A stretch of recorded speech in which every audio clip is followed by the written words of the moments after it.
and welcome to another edition of Woke Wednesday. I'm really turning this into a musical again. Anyway, so once again, I know it's been a long time since I last graced your screen, and I know a lot has happened in the world since our last little chat. So there's a lot for us to talk about now, isn't there? And I will say it again, as I say every week, that these are not expert opinions or things you should take as law. They're really just things that I've researched, things that I've thought about, and that I'm sharing with you. And as you may have noticed, the theme this week is hate versus history, which of course is a nod towards the topics of white supremacy, neo-Nazism, and Confederate statues that have been in the news as of late. So without further ado, let's get started, because this is going to be a long conversation. Oh, and please contribute. Please.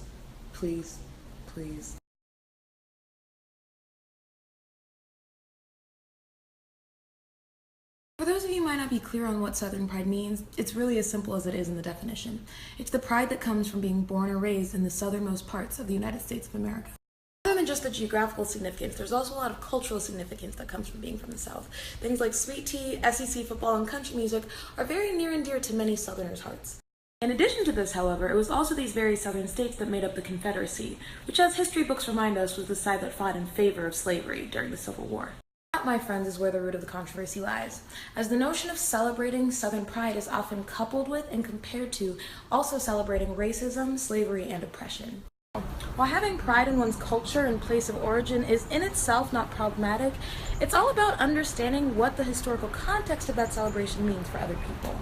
Similar to what I said during the first Woke Wednesday about the Confederate flag, if the celebration of your history and culture can only happen through the oppression of mine, there may be a problem. And unfortunately, this is often overlooked when it comes to celebrating various milestones and figures in the history of the South that may actually be very problematic for some people, such as a historical or political figure that fought on the side of the Confederacy, that owned slaves, or that was in support or even related at all to the KKK. Oftentimes when these figures' names are brought up, it's not in conversations about how to make up for the evil that's been committed, but rather on statues, monuments, and roads commemorating them. So no, Southern pride isn't inherently racist, but the elements of Southern history and the ideologies that those supported that you decide to literally put on a pedestal may change that.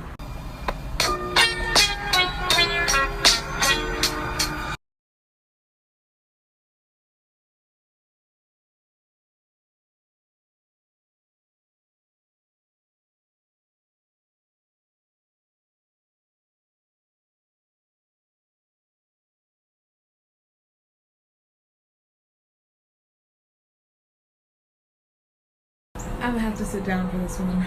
Now, as some of you may know, this question's been made relevant by the most recent controversy that's surrounded the removal of statues of Confederate soldiers and likewise figures around the United States of America. The root of the controversy lies in the fact that those in favor of removing the statues believe that they need to go because they promote hatred, while those in favor of leaving them believe that they preserve history.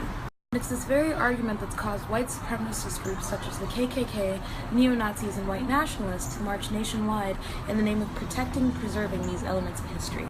Now, while it should be pretty obvious that I'm not going to be on the side of the neo-Nazis in this argument, I think it is important to explain why I believe that the monuments do more to hinder than they do to help.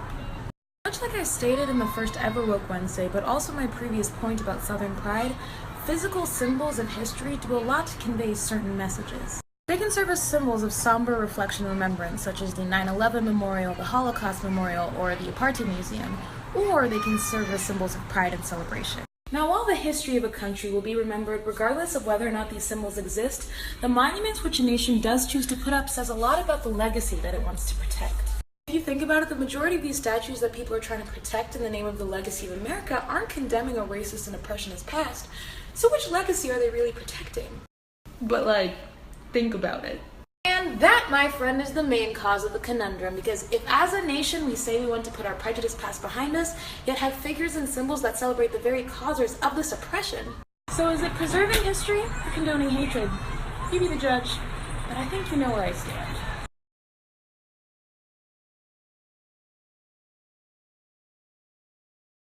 While I did just originally ask that question as a joke, it reminded me about the importance of talking about the passive dismissiveness that people have towards social activism and social rights movement. And yes, this is me addressing everything from the whiny millennial protester stereotype to the negative lens through which we view movements such as Black Lives Matter, to the passive attitude that churches and other religious organizations take on social justice issues, especially in relation to race and discrimination. Number one is this. It is often through advocacy and action that many of the social changes that we see shaping the world we are in today have actually taken place. So to simply put down and categorize those fighting for social change as whiny protesters is actually dangerous to possibly hindering the progress of a society. Think about that. Let me put a disclaimer on that. Not every single cause that has been behind a protest in the history of ever is either legitimate or even beneficial, but that's why it's even more dangerous to generalize them all. My second point, equating movements such as the KKK and other discriminatory groups to groups such as Black Lives Matter is not only wrong, but convoluted. Read even one history book and you'll realize that one of those groups is fighting for the discrimination and oppression of the people, while the other one is simply fighting for the recognition of the people.